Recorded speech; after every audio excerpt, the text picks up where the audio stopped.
PV វាអត់ដូចផ្ដាសាយដែលថាកដាស់មួយឈិចនៅឆ្ងាយគ្នាងាយឆ្លងអត់ទេភាគច្រើនតែនៅរៀងចិត្តទៅបានងាយឆ្លងតើ HMPV ជាអ្វីបានឃើញជារូបម្នាក់ដែលថាកូនគាត់របស់គាត់ឆ្លង HMPV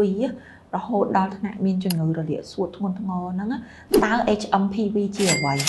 អញ្ចឹង HMPV ពាក្យពេញរបស់វាគឺ Human Metapneumovirus វាគឺជា virus ម្យ៉ាងដែលបង្កឲ្យคล้ายទៅជាវិបត្តិនៃការរលាកទងសួតធ្ងន់ធ្ងរអាចរលាកសួតអាចឲ្យមាន respiratory distress មានន័យថាការកើតនៅហត់នៅជំងឺប្រព័ន្ធផ្លូវដង្ហើមអាចឲ្យមាន acute respiratory distress syndrome មានថាវាការរលាកនៅលើប្រព័ន្ធផ្លូវដង្ហើមរបស់គាត់មានកម្រិតស្រួចស្រាលឬមកក៏វាប៉ះទៅលើសរីរាង្គផ្សេងទៀតដូចជាតម្រងនោមឬអីអាចធ្វើឲ្យខ្សោយតម្រងនោមជាដើមហើយអាចបង្កឲ្យคล้ายទៅជាការកើតនៅជំងឺហឺតចាហឺតហ្នឹងគឺពិបាកដកដង្ហើមភ្លាមតែម្ដង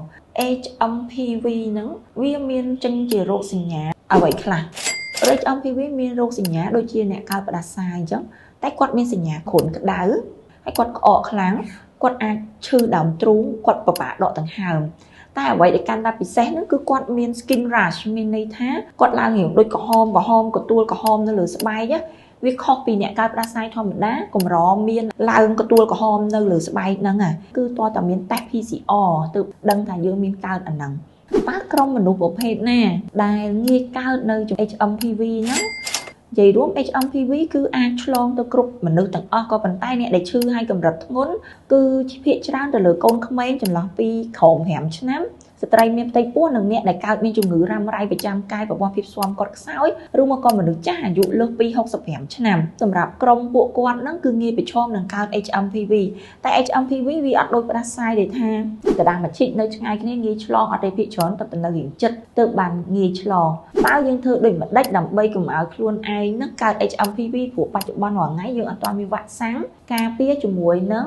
HMPV នឹងទេតែយើងធ្វើការពារខ្លួនយើងមិនកុំឲ្យយើងងាយឆ្លងគឺយើងត្រូវពាក់ម៉ាស់ចាយើងអនាម័យដៃឲ្យបានស្អាតទៅហើយពេលក្រោយការកដាស់ឬមួយក៏អីយើងយកដៃខ្ទប់យើងកុំយកនេះមកប៉ះភ្នែកឬមួយក៏មាត់របស់យើងសម្រាប់អ្នកដែលគិតថាសង្ស័យថាខ្លួនឯងមានជំងឺហ្នឹងហើយគួរតាធ្វើការប្រឹក្សាយោបល់ឬទទួលការព្យាបាលហើយធ្វើមិនពាក់ម៉ាស់ខ្លួនឯងឲ្យបានឬក៏កុំទៅកន្លែងដែលមានមនុស្សច្រើនដែលងាយចម្លងទៅអ្នកដទៃពេលដែលឈឺ HMPV គេព្យាបាលដូចជាអ្នកដែលមានជំងឺផ្ដាសាយឬរលាកសួតគ្រូពេទ្យនឹងព្យាបាលតាមរយៈរោគសញ្ញាបើសិនជាមានការបង្ករោគគាត់នឹងឲ្យថ្នាំ antiviral គាត់នឹងឲ្យថ្នាំ antibiotic បើសិនជាមានការបង្ករោគដោយសារពពួកបាក់តេរីជ្រៀតចូលបន្ថែមនៅពេលដែលខ្លួនយើងកំពុងតែខ្សោយអញ្ចឹងអាចមានការផ្ដល់អុកស៊ីហ្សែនមានការបើសិនជាគាត់ហឺតយើងឲ្យការស្ពងការអីឬបន្ថយការហឺតនឹងឯងអ្វីដែលសំខាន់បំផុតគឺចង់ឲ្យបងប្អូនទាំងអស់គ្នាដឹងស្គាល់នៅរោគសញ្ញារបស់វាដែលមានដូចជាសញ្ញាគ្រុនក្តៅតែវាក្អកខ្លាំងខុសពីធម្មតាវាងាយហត់ហើយពេលខ្លះអាចចេញ skin rash អញ្ចឹងយើងមើលខ្លួនយើងបើសិនជាយើងមានសញ្ញាមិនធម្មតាអស់ហ្នឹងយើងត្រូវបញ្ញាប់ទៅជួបប្រឹក្សាយោបល់ជាមួយនឹងវេជ្ជបណ្ឌិតដើម្បីទទួលការព្យាបាលឲ្យបានទាន់ពេលវេលាចា៎សូមអរគុណ Top ជា clinic ដែលប្រមូលផ្ដុំដោយវេជ្ជបណ្ឌិតឯកទេសគ្រប់ផ្នែកដូចជាសម្ភពនិងរោគស្ត្រីមហារីកមាត់ស្បូនមហារីកដោះរោគបុរសតម្រងនោមវះកាត់ចោះវះកាត់ទូទៅចាក់វ៉ាក់សាំងតាមស្តង់ដារជាតិនិងអន្តរជាតិជាមួយនឹងវេជ្ជបណ្ឌិតដែលមានបទពិសោធន៍ជាច្រើនឆ្នាំនិងបញ្ចប់ការសិក្សាមកពីបរទេសទីតាំងចូលតាមជ្រុងមណ្ឌលសុខភាពស្ទឹងមានជ័យចម្ងាយ20ម៉ែត្រជាប់របងសាលាបឋមសិក្សាស្ទឹងមានជ័យទំនាក់ទំនងតាមរយៈលេខទូរស័ព្ទ085 568 926